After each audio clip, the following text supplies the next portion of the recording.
اعوذ باللہ من الشیطان الرجیم بسم اللہ الرحمن الرحیم۔ السلام علیکم پیارے بچوں، آج ایک آیت ایک کہانی کے سلسلے میں ہم اپنا دوسرا سبق پڑھنے جا رہے ہیں، جس کا موضوع ہے السلام علیکم۔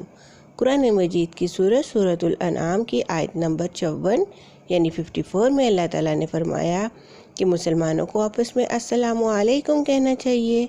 اس لیے اس کہانی کا موضوع بھی اسی آیت سے لیا گیا، یعنی فَقُلْ سَلَامٌ عَلَيْكُمْ۔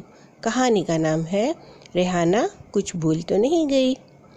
ریحانہ کے والدین اس کے اسکول سے واپسی کا انتظار کر رہے تھے۔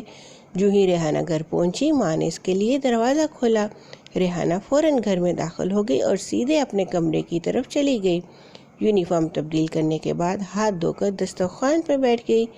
بابا نے مسکراتے ہوئے کہا، ریحانہ بیٹی، آج تو تم پڑوسیوں کے مرغ کی طرح بن گئی ہو۔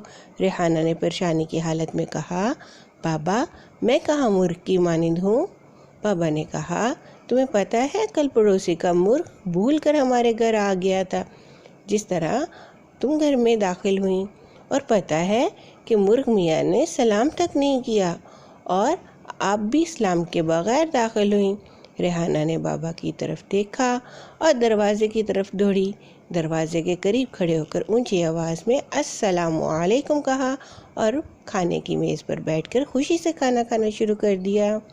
یہاں پر ہماری کہانی ختم ہوئی۔ فی امان اللہ، والسلام علیکم ورحمۃ اللہ وبرکاتہ۔